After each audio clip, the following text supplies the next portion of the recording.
За өнөөдөр бидний ярилцах сэдэв бол хиймэл оюун ухаан буюу AI юм аа. Технологийн салбарт хамгийн хурдтай хөгжиж буй энэ салбар хүний амьдралд шинэ боломжуудыг авчирсаар л байна. Гэхдээ энэ салбар хэрхэн өссөн, хэрхэн хөгжсөн, одоогийн байдал ямар байна? Энэ бичлэгээрээ та бүхэнд бол хариулт олж өгөхийг оролдох болсон. Тэгээ мууийн хэрэглүүд бодон зөвхөн хүнд хүрч чадахгүй байсан зүйлс хийж чаддаг болсон амжилттай төгөөдийг танд хуваалцсанаа. За эхлээд хиймэл оюун ухааны үүслийн талаар ярьцгаая. За үүсэл 1950-ад оны сүүлчээр ихсэн гэж үздэг. 1956 онд Артемидийн хурлын үеэр эрдэмтэд хиймэл оюун ухаан үүсгэн бий болох талаар анх альбан ёсоор хэлцэж эхэлсэн. Тухайд компьютерийн систем зөвхөн тоо бодох, мэдээлэл хадгалах зорилттой байсан бөгөөд хүмүүс компьютерыг хүний оюун ухааныг дүүрэх шаардлагатай болгох гэж оролцсон бүтлгүүдж байжээ. Гэхдээ хамгийн анхны том онцлог нь 1956 оны хэлбэрхэн системийн гаралтай байл. Энэ систем хүний ухааны дүрслэлийг гаргах чадвартай байсан бөгөөд тус системээс тухайн үедээ шинжлэх ухааны багийнхан гайхаж байсан юм. Тухайн үед зөвхөн математик болон онолын хүрээнд хэрэглэж байсан ч гүйцэтгэх чадвартай хүнтэй харилцах төрөлх хандлага бүхий анхны эхлэл гэж билж болно. За хөгжлийн түүхэн шинэ он жилүүдэд AI технологи улам бүр хөгжиж 1980-ад оны үед өөр нэгэн томоохон ахицуул гарсан байт юм байна. Мөн энэ үед дэлхийн хамгийн анхны neural networks буюу мэдрэлийн сүлжээний алгоритм боловсруулагдсан. Энэ систем нь хүмүүсийн тархины мэдрэлийн үүргийг гүнзгийрүүлэн ойлгох төлөвлөж болсон юм аа. Тухайн үед энэ олон гаргашил болон алгоритмуудыг хөгжсөн илүү ухаалаг болж эхэлсэн. Зарим хүмүүс AI-ийн хязгаар нь зөвхөн алгоритм болон тооцоололоор хүрч дуусна гэж үздэг байсан ч 1997 онд IBM-ийн Deep Blue гэдэг хиймэл оюун шатрал тоглогч нь дэлхийн аваар Гарри Каспаровыг бол хоцсноор AI-ийн түүхэнд шинэ хуудас нэгдсэн. Deep Blue-ийн шатрал тоглох чадвар нь хүний тархины санамж болон боловсруулалтыг гүйцэж чадна гэдгийг харуулсан анхны том AI амжилт байваа. За тэгээд одоогийн байдлын хүчлэг хөгжил нь юу болж одоо энд хүрсэн бэ? Ямар хөө байгаа вэ? Талаар бол хэлэхэд өнөөдөр нь AI нь бидний амьдралд өдөр тутам хэрэглэгдэж эхэлсэн. Google-ийн хайлтын систем, YouTube-ийн санал болголт, видео нөө шорт, Spot TV-ийн тоглоулах чагсаалт болон Facebook, Instagram-ийн Friend Suggest гэх мэт алгоритм болон AI-ийн бүхэл бүтэн сүлжээний нэг хэсэг болж хүний хүсэлтүүд шууд хариу өгч болж чаддаг болж хувирсан байна. Нэмж хэлэхэд AI-ийн эмнэлгийн салбарт бол хүчрхэг ашиг тусаа өгч байгаа. За эмчнэрийн тусламжтайгаар өвчтний онцлогоо хурдан зөв их боломжтой болсон.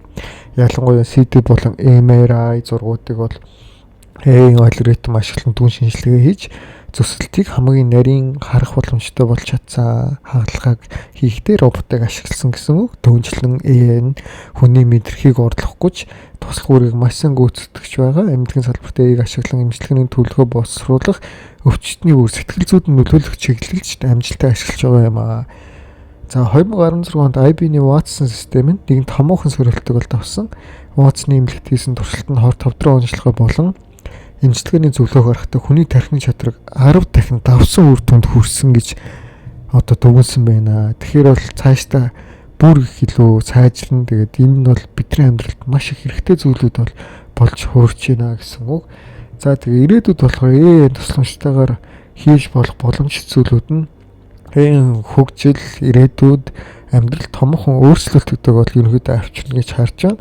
За энэ орчин үеийн ажлын байрууд автоматжуулж тусалж ажлын ачааллыг багасгаж шинээр гарах мэргэжилтнүүд туслах боломжтой бол нээж өгнө. Түүнчлэн мэдээ сул талаараа зөндөө ажлын байрууд бол алга болно. Энэ тухайн хүний зарын шин сэтгэл хөдлөлийг унших чадвартай болох бөгөөд биднийг илүү тарих болон сэтгэл зүйн төвшин ойлгож хурж чадж байгаа. Одоо чат GPT харилцаж байгаа хүмүүсд энийг бол аль хэдийн өөр төр мэдрээд туршаад үзсэн баг.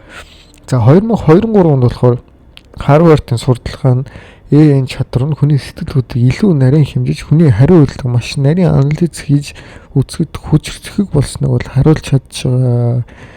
За тэгээд чадрууд болон талаас нь ярихад бол одоо AI-ийн тусламжаар гүйцэтгэх болсноор бүр илүү сайн шийдвэрүүдийг бол хүн хийж чаддаг болсон. За тэгээд 2020 онд Delhi-ийн AI зураг бүтээдэг систем нь хүний гар хүрээгээ бүтээлүүдийг үйлдэх дэлхийд даяар олонний анхаарлыг бол татсан. AI зургуудыг бүтээх нь шинээр бий болох нь урлагийн салбар болоод амжсан.